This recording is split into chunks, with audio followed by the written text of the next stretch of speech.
He has chased every dream. He has opened every door. Brandon had to work his way from the ground up. He's just chased plan A as if there was no other choice for him. Odds are really stacked against me, but I knew that, with persistence, hard work, and, just dedication that, I'd get to where I want eventually. Brandon Zylstra was born in Spicer, Minnesota, a community just less than 2 hours from Minneapolis. Population, roughly 1,200. It describes me, Spicer, Minnesota. Very small town. We really take pride in our sports there. A lot of lakes. That's what I grew up doing. I was on the lake every single day. Water skiing was definitely a passion, but for Brandon, the dream was all football. I kind of fell in love at a super young age. Every recess we had growing up, always outside playing football, like rain, shine, snow. He always wanted to play at that next level. He was very determined, very persistent. We just said, yeah, we'll keep working at it and good things will happen. I write down my goals every year, and I have like 5-year goals pretty much written out. And that's something I've done since I was little. Brandon's goal coming out of high school was to play Division I football, but it was not to be. He ended up at Concordia, a Division III college in Moorhead, Minnesota. I think his first play from scrimmage for us was a little 5-yard hitch route that he stretched and went like 65 yards on. Right away, you knew he was going to be pretty special. But Concordia was primarily a running team. He's a selfless player. He was happy blocking in that offense. Although it may not used him to the best of his abilities, he was a total team player. And though he was productive, at the end of his senior year, Brandon had no pro offers. I didn't have much money in my bank account. I kind of took a loan out. I was borrowing from my family and stuff, but threw a bunch of clothes in my car, my cleats and stuff. Brandon called me and just kind of said, hey man, let's figure this out, let's chase it. The journey took Brandon to any tryout he could get to. At each, he followed the advice of his trainers. They said, you gotta do anything to stand out. I always told us to take off our shirts because, we were like a solid build at the time. Anything like that, I'd throw a backflip every time before I did the 40-yard dash too, just to show athleticism.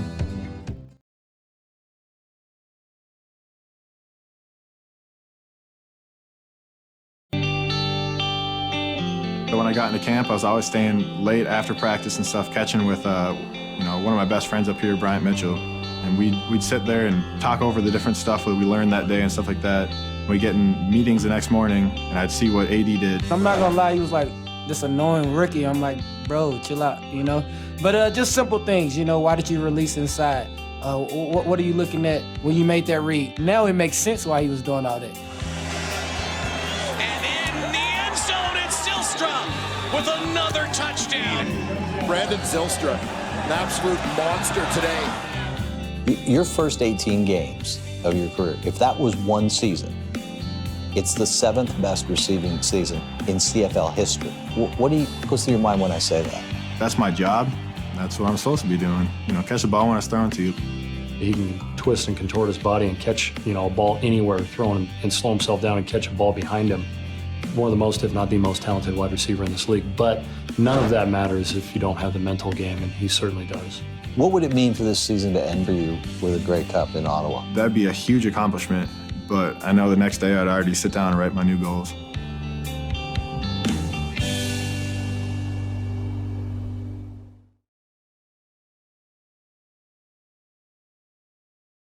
Because I wanted to wait until 3 o'clock hit, so it was official. But yeah, I called. I think the first 6 people I called didn't answer. Just my brothers and a few of my friends, and then I got my parents next, and they answered. So at least they got to hear about it first, and they were pretty excited about that. But it's definitely something I'm proud of. But I'm never really satisfied. Just knowing that I'm here, but now I got to make sure I stay here, and I have to contribute every week. So as much as I would like to exhale and just relax a little bit, you can't really with this job. So we have a local connection in the game now. It's that guy, Brandon Zylstra. Missed the first 2 preseason games as Zylstra is replaced by Conklin. Zylstra is another Minnesotan on the roster. He's from Spicer, played collegiately at Concordia Moorhead. Spent the previous 2 seasons in the Canadian Football League with the Edmonton Eskimos. Led the CFL in receiving yards last year, 1,687. Great to have Brandon Zylstra. Trying to hit Brandon Zylstra, a rookie out of Concordia Moorhead, who's been playing in Canada. Again facing 3rd and long. Simeon uncorks the pass. That's going to be far short. They're going to go for it on 4th down here. Simeon is complete. Watch Simeon in the pocket. Able to climb it, plenty of time, and absolutely no pressure on him. Corey, when he started to hear the rumors, the text started flying, and then when it became 1st and 10, Sloter looking in the end zone, has a man caught by Brandon Zylstra. 20 thrown football. And Zylstra's someone they've been excited about in Minnesota. Last week against New Orleans, which has been part of the problem in his career. Yeah, it has. Sloter tried to get it to Boone, now comes back and throws a touchdown anyway to Zylstra. But there is a flag. Zylstra's right here. Watch him work inside and then break to the outside. And he runs a nice physical route because he has to hand fight a little bit with the corner from Seattle, number 8, Jamar Taylor, who operates out of the nickel very well, a former starter in this league with Cleveland for 2 years. Nice job by Zylstra being physical and using his body to run away from him. So you didn't see that part, but right in the beginning, did you see that, Kevin, when he made the break? All throughout high school and college, I always kind of kept it in the back of my mind. Like, that's something I always wanted to do. I felt like I had the talent, but I've never really been given the opportunity. It might have been to prove some people wrong, but it was more just to prove myself right. I really believed in myself and I felt like I could do it. I just wanted to see how far I could actually go with this career. I grew up watching the Minnesota Vikings, Randy Moss, Chris Carter, Robert Smith, Dante Culpepper, those kind of guys. And I just saw how dominant Chris Carter and Randy Moss were. And so we'd get home from church on Sunday, I'd run straight upstairs, go watch the game, and then I'd spend the next hour or so outside with my brothers, running around, practicing catches. It's just something that I fell in love with right away.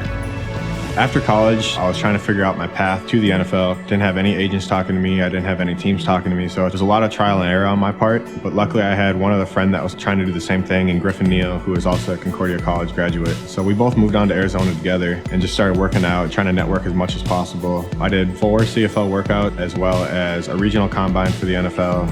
As far as the NFL, there wasn't too much interest. Luckily, the CFL still wanted me. I had a lot of success up there, especially my second year, and with that kind of brought me into light with the NFL, and I ended up signing with the Minnesota Vikings.